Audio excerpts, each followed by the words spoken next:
چې ښځې دې داسې سي او دا ښځې دې داسې خبره چې بیخي سره دا ښځې دې داسې ښځې دې داسې دا خبره چې توجیه نسوله بعضې ملایانو صاحبانو سره ومې لیدل ورته مې وویل چې ای سړی کې په سیاست راواخلې مال د ګوتو په شمار یې درښه چې د ټلویزیونه به موږ راتاسو یو بل مو په ځنګلو ووهله چنډیواله خوند خو یې په وکړي حقیقت خو وویل ده چې موږ افغانستان جوړ ووینم بلا په هغه ورځ چې مې زاره وچوي شکر کار بس ښځو چې مکتب یې لاسي د بشر حقوق دې داسې د بشر حقوق دې داسې هم نامیان لري ټول شان لري سره راټول یې که وروره دا سره راټول که د مهربان او بخښونکي څښتن طلا په سپېڅلې نامه د افغانستان میډیا درنو لیدونکو سلامونه نیکې هیلې او پیرزوینې مې ومنئ هیلهمند یم چې د ژوند شپې ورځې به مو په خیر وي خوشحاله یم او د ویاړ احساس کوم چې نن راسره په خپرونه کې زموږ د هیواد ځوان سیاستوال او هغه کس چې وطن سره مینه لري او ولس بیا له ده سره مینه لري راسره تر څنګ مې ناست ده ښاغلی امان الله هوتکي صاحب د په کاري او شخصي ژوند به له ده سره خبرې اترې وکړم تاسې هم زموږ ملتیا وکړئ هوتکي صاحب سلامونه ډېره زیاته مننه چې وخت دې راکړ ستړی مه شې کور دې ودان خیر اوسې مننه په خیر راسې خوشحاله سوم په راتګ دې خدای دې کامیابه در خیر اوسې نړۍ مننه که لومړی پیل له دې څخه وکړو چې سیاست ته د راتګ څنګه و دا د خپله د ماشومتوب هیله و ارمان و او که نه د وخت غوښتنه وه چې سیاست ته راغلی بسم الله الرحمن الرحیم سلامونه و نیکې هیلې تاسو ته او ستاسو ټولو لیدونکو ته او ټولو اورېدونکو ته وړاندې کوم ټولو افغانانو ته ټولو مینهوالو ته خدای پاک دې په هر ځای کې چې وي خدای پاک دې آباد لري خدای پاک دې کامیاب لري بیا هم مننه کوم ستاسو او ستاسو ټولو کارمندانو څخه سیاست خو نو زه په دغه نورو سیاستو په دغه خبرو پسې ډېر نه ګرځم په دغه کوچنۍ خبرو پې راسو دا کلیوالي ژوند ته ارزو و فکر و دا مفکوره مې داسې جوړه وه چې سړی چې خلکو ته خدمت کوي ما چې به هغه خلک خپل په کلیو په وطن کې لیدله چې زه داسې کوچنی وم لا چې خلکو ته به خدمت کول ډېر خلکو به په ښه نامه یادوه ما ته به هم ښه خوند راکوه دغه خپله د دې باعث وګرځېده چې کله کله د دې شیانو سره سړي علاقه پیدا شي او بیا دا مجبوریتونه سوله چې په شکل د اشکالو حالتونه راغله انقلابونه راغله وو واوړو راواوړه دا انقلابونه وو دغه حالتو هم دغه ته سړی به مجبوره کړي چې مجبور وي سړی به یا د سیمې د مسؤلینو سره خبرې کوي یا به د ملک د مسؤلینو سره خبرې کوي خلک یې مجبوره کوي وطن دی ټولنه د چاره نسته سړی ورځي د هغو سره خبرې کوي دغه کرا سړی وجې ته ټیل وخي چې ولاړ شي د سیاست کې داخل شي په کول کې که دا راته ووایې د دندو کوم ځای نه د اول رسمي دنده شروع کړله فکر کوم تاسې په ارزګان ولایت کې وکیل وئ لومړنۍ دنده مو له همغه ځای را پیل کړه که تر هغې وړاندې مو هم ولس سره کار کوه ولس سره وئ په تېر امارت کې چې تېر تحریک و او بیا امارت باندې واوښتې په هغه وخت کې هم زه پکښې کوم نو د هغه وروسته بیا مو چې دا حکومت راغی تقریبا 3-4 کاله 5 کاله بیا پر کور باندې ناست خو بیا حالتونه دي بعضې مجبوریتونه سوله بعضې مشکلات سوه وطني خبرې دي سیالداري ده و ګوندي ده و دا خبرې سولې صحیح مدعا نه لرو بدي نه لرو مګر سیالۍ شته انسانان دي ژوند نو دغه خبرو څخه کله کله بیا هلته زموږ په ارزګان ولایت د جراوت ولسوالۍ کې یو شورا جوړه سوله دا شورا داسې یو شورا و محلي شورا و جوړه سوله په ولسوالۍ کې د پنجشنبې په ورځ به د خلک کښېنستله وو راتله به د قومي مشران د خلک راتله نو بیا هغه زموږ قومانو و اجزانو بیا د زموږ د قوم په نمایندګۍ باندې زموږ پلار ته وویل هغه ډېر ضعیف و بیا وویل چې زه خپله نه غواړم چې داخل سم او نه غواړم چې په دې شانو کې برخه واخلم نو دا زما زوی د ځي هلته به کښېني ولاړېږي نو بیا زه ورتلم هلته کښېنستم ولاړېدم په دا شورا کې کرار به هغه محلي شورا کې و د محلي شورا څخه بیا هغه و چې کاندید سوم ولایتي شورا ته هم د قوم خوښه و ولسونو خوښه و که نه دا حالت موږ تاسې لیدلی چې په دغه حالاتو کې د قوم خوښه و نو بیا کاندید سولم چې کاندید سوم د کاندیدتورۍ وروسته کامیاب سولم په دغه واله پیره باندې چې کامیاب سولم نو هلته ولایتي شورا ده ولایتي شورا بیا خپل تر مابین انتخابات کوي نو بیا زه هلته رئیس شورای ولایتي وم تقریبا 4-5 کاله هلته رئیس شورای ولایتي پاتې سوم دوم وار بیا خپل په طبیعت کاندید نه سولم هېڅ مې زړه نه وغوښتله کاندیدتوري و دا شی مې زړه نه وغوښته نو هلته مې یو کال تېر کړ یو کال وروسته بیا هلته کابل ته رالم اولادونه مې چا درس وایه څوک دیني درس وایه چا عصري درسونه ویل دا خپل اولادونه مې دلته په درس کې وریرونه مې راوستله نور د قریبانو شتختګان مې راوستل ته په تعلیم اخته کړله نو حالت بالا داسې حالت و چې بیخي سړي په تکلیفونه وتېر شوله زحمتونه وتېر شوله نو نور مې په حکومت کې داسې رسمي دنده نه ده کړې او نه مې علاقه مې نه ده ښودلې چې زه ولاړ شم بس نو خواري وکاږم کوښښ وکړم پیسې مصرف کړم څه مصرف کړم چې ماته دې دنده ورسېږي یا خپل په طبیعت مې خوښ هم نه و نو بس تر دغه زمانې پورې سره ورسېدو وکې دغه بیا چې دی د ټلویزیونونو کې کښېنو د دې کښېنو د وطن پر ناخوالو باندې بحث کوو په تېر جمهوریت کې هم پر ناخوالو باندې بحث کوه دا امارت چې راغلی دی هم بحث کوو ستاسو یوه جمله چې په دې وروستیو کې مو رسنیو کې کړې وه چې ښځې دې داسې سي او دا ښځې دې داسې سي نو تر ډېرو هېوادوالو پورې ورسېدله ډېرو خوښه کړله او د ډېرو د توجه وړ وګرځېدله آیا فکر دې کړی و چې دا خبره به مې دومره مخکې لاړه شي چې هم په داخل د افغانستان کې او هم د باندې د افغانستان ځوانان یې وګوري خلک یې واوري او مینوال یې دومره زیات شي ولا ما خو یو برنامه کې سره ناستو چې په چش دغه شمشاد ټلویزیون کې نو ټلویزیون کې ناستو یو بحث و عمومي بحث ما پسې راخیستی و عمومي بحث مې راخیستی و بیخي نه دې جملې ته متوجه سوی یم نه یو بل شي ته متوجه سوی یم او دا څو کاله کېږي دا شپږ اتلس کاله کېږي چې زه په دا ټلویزیونو کې کښېنم زه دې شیانو ته ډېر نه یم متوجه سوی او نه مې په دې شیانو پسې ګرځولي چې دا جمله به ډېره مشهوره شي دا جمله به کمه مشهوره شي په ډېره کمه پسې موږ ونیګه ګرځو یو درد دی د زړه یو بړاستې بحث وی د زړه یو درد دی دا په حقیقت کې درد دی زړه درد دی بحث وی ولا که یاره چا سره اوږده لرو ولا که یاره چا سره مشکل لرو زه عارض یم دغه امارت عارض یم دا خبره چې بیخي سره د ښځې داسې شي ښځې داسې شي دا خبره چې توجه نه شوله باره مې عارض شولم بعضې ملایانو صاحبانو سره ومې لیدل ورته مې وویل چې ای سړی کې په سیاست راواخلې مال د ګوتو په شمار یې درښیم امیر خان متکي تکړه دی په سیاست یې زه منم دغه عباس ستانکزی معین سیاسي تکړه دی زه یې منم دغه مولوي یعقوب صاحب یې تکړه دی بله ورځ د هندوستان دغه سره یو مرکه کړې وه د ټلویزیون سره وایم خوند یې په کړی وایي سړی داسې خوند فکر کوه ما ته خو ډېر خوند راکړي زه خلک څه کوم ما ته داسې خوند راکړي چې ورته ناست دا ملا برادر خو یو سفر یې وکړي دوبۍ ته دخوا چې راغلی میدان یې امضا شو دا اوس عجبه د اطلاع ټوټې لري عجبه خلک لري داسې چانس هم دی کاپیران 40 ملکه و شیان دا ټول تښتېدلي دي ورک دي اپراریان هم نسته توپکیان هم نسته شاروپسات هم نسته یو میدان خالی دی ښه علما ښه مفتیان ښه عجبه جوړ خلک لري ما په یو بل ځای کې مو ویله ما دا خبره کړې څو واره مې تکرار کړې سلام هم نه ورسره لرم دغه ذبیح الله مجاهد یوازې دغه امارت ټاکلی وویان زه هم کښېنستم په ټلویزیون کې دغه نور هم کښېنسته په دې ټلویزیونو کې موږ دغه سړی نشو ملامتولی په شریعت یې هم په خدای مخ نیوکې دی په سیاست یې مخ نه نیوکې دی وایم په یوه معنا مخ نه نیوکې دی چې د ټلویزیونه به موږ راتاسو یو بل په ځنګلو ووخله چنډیواله خوند خو یې په وکړي حقیقت خو وویل ده چې موږ نه وایو دا خو بیا زموږ بیداري ده چې ما شپه چېرې و دلته نو زه وایم دا شیانو به نیکاني و داسې تکړه تکړه خلک سره ستا په دې امارت کې نور دغسې تکړه سره عجبه زمینه مساعده ده راسئ ځوانانو ته کار پیدا کړو راسئ د دغه پیرایانو مخه ونیسو چې دا زموږ ځوانان تښتي دا چې بیا خلک موږ ته داسې نه کړي چې بیا پرې کنجانو راستوي د 5 روپو دپاره راسئ دغه زنانو ته داسې لاره پیدا کړو چې په ټول اسیا کې خلک ووایي چې موږ باید داسې قوانین ورته کښېږدو لکه په افغانستان کې چې امارت ورته ایښي مثال ورته کښېږده په خدای زه در باندې قانع یم امارت هم تکړه خلک لري هم عالمان لري هم نامیان لري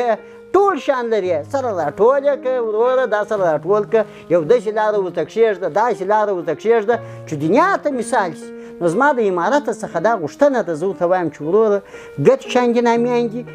لارې جوړې کړه خدایي لاره شرعي لاره ورته کښېږده ته عالم یې ته تر ګوتو به پوهېږې زه خو عالم نه یم دا موږ نړیوالو بل څه کوو داسې لارې ورته کښېږده چېرته نکتې ځای د ولې ځای نه وي په کښې کې هم یې د ښځو کار ته کښېږده هم یې د ځوانانو کار ته کښېږده هم یې د نجونو تعلیم ته کښېږده هم یې د هلکانو تعلیم ته کښېږده ټولو ته هم یې دیني ته کښېږده هم یې عصري ته کښېږده په واک کې یاست مخالف چې دونې توان نه لري چې تا وځورئ نړیوالو به صحیح فشارونه به یې پیسې به بندي کړي مرګندونې واک نه لري چې په داخل کې درته ووایي چې دا وزیر دې نه منم دا والي دې نه منم د احمد و د محمود دې نه منم موږ خو 100 کاله ولیدل دلته د ولایت والي به نه ایسته کړي ولې د خارجیانو د خوا څخه ولیمایه ورسره دا موږ تاسې نه ولیده په دې وطن کې وزیر به نه ایسته کېدی ول دا د خارجیانو لخوا پیشنهاد دی پلانکی وروره دا شیان مو ولیدل و چې ستا حساب ته ګورو سم روایي نوش جنس ستونزه مه پیدا کوه ستونزې ته د حل لاره پیدا کړه دا هغه شی دی چې زموږ ته د یو افغان د یو مسلمان په توګه تا ته اړیز نه شکایت کوو نه نارې وکړو نه بشې کوو مرګل تا ته بغارې مو امارته تا ته د خدای روی هم نیسو ته زموږ حکومت یې ته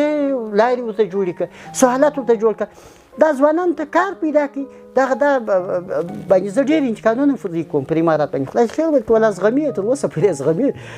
نو همیشه هم دغه نارې وکړم چې وروره زموږ تعلیم یافته خلکو ته کار وکړي چې د دې دپاره چې ونه تښتېږي چې بل ځای ته ځي وروره په دې درو باندې وځي څوک په دې کوتلو تېرېږي څوک په دې اوبو کې ډوبېږي هلته ول ورته رټل دلته بیا نارې جوړې کړي دي وروره ښه دی چې حالت ورته سم چې د کار زمینه ورته برابر شي امنیت خو شکر دی ستا نو خپل مشکل نه زه دا ورته تر دې ځایه راځي ستا په زړه کې دا راګرځي چې زما به څوک دا سامان راسه واخلي یعنې یو رقم ډاډ موجود دی په سړی ورته وګوري دلته په دا محل کې ډاډ موجود دی وام نسته بل مشکل نسته نو دا هغه شیان دي چې د امارت لپاره یو چانس په لاس ورغلی دی موږ چې دا نارې وخو ولاکې د دې دپاره وخو ولاکې یو عقده لرو ولاکې مشکل ورسره ولاکې چوکۍ ځینې غواړو هېڅ شی په خدای کې ځینې غواړو مګر دغه شیان دي چې دغه فرصت دغه زمان د وخت د لاسه مه ورکوئ سره برابر یې کړي داسې خلک مو په لاس کې دي په خدای د هر سړی مو لکه د طلا ټوټه داسې په سیاست مو خبرې وکړې په اوسني وخت مو خبرې وکړې که راشو ستاسو شخصي ژوند ته اول پیل به له ماشومتوبه وکړو ماشومتوب دې چېرته تېر کړی ده په کوم ځای کې وې او څنګه و د ماشومتوب حالت دی ولا ما ټول ژوند په روزګان ولایت په جراوت ولسوالۍ کې تېر کړی دی همالته اوسېدلی یم همالته مې ژوند تېر کړی دی همالته راغټ شوی یم نو بس دغه چارچونو و جراوت کې به زه ګرځېدلی یم چارچونو کې مې ډېر دوستان قریبان شته اوس هم شته خدای پاک دې ژوندي لري زده کړې مې هم دلته کړي تر 12مه مې خپله په جراوت کې زده کړې کړي نو څه دا لږ لږ دیني مې ورسره کړي چې خپل لمونځ مې زده کړی دی نو دغه د ټول اوسېدلي پیدایښت او ژوند مې ټول په جراوت ولسوالۍ د روزګان ولایت جراوت ولسوالۍ کې شوی او واده دې کړی ده که کړی ده څو ودونه دې کړي شکر دی واده لرم بس خپل فامیل کې خپل د یو کاکا د زوی لور مو پلار راته غوښتې ده یو واده لرم بس 5 زامن دي 2 مې لوڼې دي هغه هم ټول په تعلیم باندې اخته دي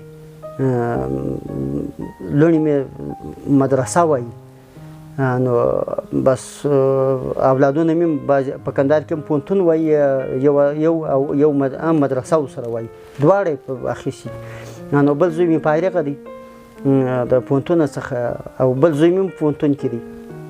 بس ګردې مې د تعلیم خواته ټیل وخلي دي چې دا تعلیم زده کړه یو څو جالبې پوښتنې به درنه وکړم ته له لاسو څخه له یوې نه نیولې تر لاسو پورې نومرې به راکړي د یو څو پخوانیو سیاستوالو هم په اوس چې دي نومرې درته اخلم یوازې نومرې به ورکوي پخوانی ولسمشر ښاغلی حامد کرزي ته که چیرې د هغه په سیاست او ژوند باندې خبرې وشي نو له لاسو څخه به څو نومرې ورکړي ولا هغه ته زه خپله په شخصي لحاظ باندې د افغانستان کې یو رئیس جمهور تېر شوی دی 14 کاله یې دلته بچي کړې د افغانستان داسې سره وچلوله دغه خلک چې د ولسمشر غني په لاس ورغله دغه څخه بس دغه سری وکړي د حکومتداري مرګن دغه څخه کرزي صاحب ته چې خدای خیر ورکړي داسې سره وچلول د چا سر په خر کې نیولی و د چا پر سر پر وژو لاس ورېښی و پر چا ته ماسیانې یو نکې ناړه ور دم کړې وه ور کړې وه پر چا باندې وروره دغسې وچ دم اچولی و خو دا خلک یې قرار کړي وه چا چې ویله چې ته ښامار یې خپل په ځای کې اوسه چا چې ورته شاپوز یې خپل په ځای کې اوسه چا چې ویله ورته غټ سړی یې خپل په ځای کې اوسه چا چې ورته دروند یې خپل په ځای کې اوسه یعنې د هر یو یې د خپل په خانه کې دی ساتلی و نو زه هغه ته پوره لاس نومرې ورکوم تر څنګ پخواني ولسمشر محمد اشرف غني ته ولا د یو افغان په صفت د یو سپین په صفت باندې ډېر احترام ورته لرم مګر په سیاست سره سخت مخالف اول مخالف په دې یم چې داسې ټیم یې جوړ کړي چې هم یې دی بدنام کړي هم یې افغانستان بدنام کړي ټول شان یې بدنام کړه داسې خبرې سره راووتلې چې هغه د یادولو نه جوړه کړه ټیم یې غلط جوړ کړی نو په دغه باندې صحیح ښه پلانونه به یې درلودله ښه فکر به یې درلودی ښه شی به یې درلودی مګر ټیم ځینې غلط سو حساب ځینې غلط سو باره ولاړې که سړک د غړو کې خوله ځینې لاس د اوسني حکومت د بهرنیو چارو وزیر ښاغلی امیر خان متقي ته 10 کسو نمرې ورکوي. ولا امیر خان متقي د خدای خیر ورکړي نو کې ځینې ګیلمن په دې یم چې بهر ته ځې نوش جانې ښه سیاست یې لوبولی دی او په ښه ساده کاپه کې ځې دا مې ډېر خوښ دی. ښه ساده کاپه کې ځې ښه په ساده توګه ځې او په ښه ساده لهجه خبرې کوې. نوش جانې څه د ډېره وخته څه د نړیوالو په ګردو چولو مولو باندې هم ولد په خبرو هغه کوم منافقت کوي په هغو شیانو باندې هم ولد او د دوی په هغه نواقصاتو باندې هم ښه پوهېږي په ټولو شیانو باندې پوهېږي. غوښتنه مې دا ده چې خپله مخ راواړوي دلته په داخل کې د خپل بعضې ملګري وویني چې وروره احساساتي فیصلې مه کوئ عجله مه کوئ په کار کې تاسې راسئ چې خپله د نړیوالو سره دا غټه دعوه خلاصه کړو. دا بعضې کارونه چې کور دننه دي دا به پرېږدو. نو په دغه باندې وده ته تقریبا 8 نمرې ورکوم. 2 نمرې په دې رقم ومه چې مخکې راواړئ په داخل کې. دی خو بیخي د ډېره وخته څخه چې زما په یاد کېږي امیر خان متقي صاحب په دې امارت کې دی چې زما په یاد کېږي چې د امارت را بله پیدا ژوند شوی دی پکښې کوو ځان مخ راواړه او خبرې ورسره وکړه. زما د دغو خلکو څخه څه ګیله مه یم د دغه مشرانو څخه ځان مخ راواړوئ د خدای روی ته وګوره. دا بعضې مسایل دي چې په کور دننه دي چې هغه تا ته په بیرون کې بانه کوي هغه کیسې دلته یا پله سکوت کوي یا پله پرېږدي یا پله د بیرون دعوه خلاصه کوي د ساره بیا راسئ کور ته کښېنئ. کور ته چې کښېناستلاست به هغوی ورته ووایاست چې وروره دا ځای کوږ دی دا ځای سم دی. د رئیس الوزرا لومړی مرستیال ښاغلي ملا برادر اخوند ته 10 کسو نمرې ورکوي. ولا هغه ته ټاپ لاس ورکوو په خدای هغه نامې دی دغه یې نوشي جایسي ښه سړی دی ښه نرم دریځه سړی دی د ښه فکر خاوند دی دا چې د دې پله دوبۍ ته تللی و یا دغه دوحه لاسلیک کړه سړی دا یو تاریخ دی چې د ټلویزیون چالان کې چې دا د دوحې ماسې خبرې شروع شي دی و دغه سره رامخکې خلیلزاد لاسونه یې سره نیولي داسې داسې کوي سره بس دا زموږ دپاره افتخار دی. پر لاس چې د نوش جنس کې دانه ولې اضافه کې هم پر وانه خلیلزاد یاد کړل د ښځې د خلیلزاد په اړه څه ویل لري. خلیلزاد خو 10 کسو نمرې و خلیلزاد خو نو تر څه پورې چې راکښته کړو ولا چې پر د ډېره ده تر څه پورې راکښته پر د ډېره ده ولې په دې خلیلزاد ډوکه وکړه. زه ډوکه دا وایم امارت ته وایي چې ته به د کابل دروازو ته تاسو ځئ تاسې به کابل ته نه داخلیږئ. د هغه دی چې نمایندګي کوي د دغې امریکا خلک بیا ولسمشر غني ته وایي چې تاسو زړوي تاسو وژني فراریتوب وکړئ. اوس نو کور والا ته وایي پام کوه دا خو هغه یو ضرب المثل دی غله ته وایي غلا کوه. ده نو اوس موږ نه یو په خبر چې ده اوس موږ څخه جوړ څه شي کړل ده اوس څه شي ځینې جوړول هدف یې شو. زلمی خلیلزاد خو راغلی به وایي ولسمشر به یې تر لاس نیولی وایي چې وروره پر یوه مزه تر دروازو پورې مو خبره کړې ده و دې خوا ته نه راځي داخل. نو ولې دا استخبارات ورته ویل دا محب خپله دا خبرې نه وکړلې چې ویله ول دغه ویله هغه امریکایان خپل امریکایان ول موږ ته دا وویل چې وکړه ولسمشر غني دلته وژني بلانکۍ وژني دا دغه شی سړی نو وروره دې زموږ سره ډوکه وکړله په یو ډوکه باز سړي ته موږ هېڅ نمره نه ورکړو. لیکي سفر که در روان بسیار قلم بالکل د ژوند داسې یو ارمان دې راته ووایه چې تر اوسه پورې پوره شوی نه وي او ته یې له ډېره وخته هیله لرې چې باید پوره شي او تر اوسه پورې پوره شوی داسې یو ارمان به حتما وي. د زړه جوش دی زه تو به وایم په یو شي باندې موږ تاسې مسلمانان لا اله الا الله محمد رسول الله کوم بل شی ارمان بیا دغه ماسې وایي چې ټوله مسافر راسي خپل افغانستان ته او په دې افغانستان کې ټول ورورګل ویسي خیر خیریت سي هر سړی خپل حد وپېژني خپل انداز وپېژني او ټول راسو په دې وطن کې کښېنو. د نر حق معلوم سي د ښځې حق معلوم سي د ماشوم حق معلوم سي د سپین ږیري حق معلوم سي ټول معلوم سي د هر چا حق د هغه اسلام په چوکاټ کې د افغانیت په چوکاټ کې د انسانیت په چوکاټ کې د بشریت په چوکاټ کې دا ټول معلوم سي د افغانستان جوړ ووینم بلا په هغه ورځ چې مې زاره وچویم شکر کاش الله تعالی دې تاسو ته اوږد عمر درکړي مننه خیر له خوشحالۍ او بریاو ډک ژوند ولرئ. خپله خپرونه به همدلته راټوله کړو که په پای کې د یو لنډ پیغام خپل ولس ته ځوانانو ته حکومت ته او په ټوله کې ټول افغانانو ته څه ده. راځئ د خپل ځوانانو دپاره کار وکړو راځئ زغرې وکړو چغې وکړو نارې کړو امارت ته چې ورځ ځوانانو ته مو کار ورکړه د ښځو دغه ښځو ته مو کار ورکړه د اسلام په چوکاټ کې او د نجونو حقوق د تعلیم حقوق یې ورکړه د اسلام په چوکاټ کې راځئ نارې کړو چغې کړو دا شی به موږ وکړو فشار به وارد کړو چغې به کړو نارې به کړو د تخریب په ځای ترمیم باندې بحث وکړو راځئ د فکرونه داسې جوړ کړو ورور د ورور په مقابل کې تخریف ونه کړو، کاکا زوی د کاکا زوی، قوم د قوم په مقابل کې، وطن د وطن په مقابل کې، سم د سم په مقابل کې تخریف ونه کړو. راځئ د ترمیم کار وکړو. سخت ډېر سره تخریف وکړل، سخت ډېر ټاپې سره وولې، سخت ډېر په دې نامه کړل چې دا خلکي دی، دا پچمي دی، دا شر و فساد دی، دا بیکاره دی، دا لوچک دی، دا غلط دی، دا شان سره هېڅ څوک راځئ پر ترمیم یې کار وکړو. راځئ د دې ته زمینه مساعده نه کړو چې بس چې دنیاوال په موږ باندې لوبې وکړي. راځئ دلته دغه هر څه تکلیفونه چې پر ځان یې تېر کړو، مبارزه وکړو، هغه په حق کې وکړو، هغه په رښتینولۍ وکړو، هغه په صداقت وکړو. راځئ د دې دپاره یې وکړو چې په افغانستان کې موږ دغه شته ستونزو ته د امارت تر څنګ د حل لاره موږ هم پیدا کړو. موږ هم راځئ پر نوښت باندې کار وکړو، راځئ پرمختګ باندې کار وکړو، راځئ موږ هم دغسې دغه ته لاره خلاصه کړو، آیندې ته لاره خلاصه کړو چې په هغه آینده نسلونه پاتې شي. زحمت یې موږ پر ځان تېر کړو، راځئ آینده نسلونه یې اثرات وکړي. پر موږ خو هغسې دغسې تېره شول. او بل مې نړیوالو ته خواست دی، ستاسو د دغه فیسبوک باندې، ستاسو د چینل له لارې چې موږ انسانان یا کوم مسلمانانو هیوادونو ته وایي په مسلمانۍ مو ومنئ، بشریت والا ته وایي که پر بشریت عقیده لرئ په بشریت مو ومنه، انسانیت والا ته وایي که ته پر انسانیت عقیده لرئ پر انسانیت مو ومنه. موږ پرېږدئ د خپل په ملک کې، په موږ کې اختلافات مه اچوئ چې موږ د خپل په ملک کې د یو انسان په توګه، د یو مسلمان په توګه، د یو بشریت په توګه ژوند وکړو. د خدای پر لیاز بیخي مو ستړي کړو. ډېره زیاته مننه. له تاسو هم مننه درنو لیدونکو چې تر دمګړۍ مو زموږ ملتیا وکړه او له موږ سره وئ. تر بیا بلې خپرونې چې زه ستاسو په درانه حضور کې حاضرېږم، تر هغې مو په پاک او بښونکي رب سپارم. هیله ده زموږ دغه خپرونه چې له ښاغلي امان الله هوتکي سره مو چمتو کړې وه ستاسو د خوښې وړ ګرځېدلې وي، او دا ستاسو د پرله پسې غوښتنو له امله موږ راغلو د هوتکي صاحب دیرې ته، کور ودان چې وخت یې راکړل، کور ودان خیر اوسي. له تاسو هم ډېره مننه. تر بیا ښې چارې.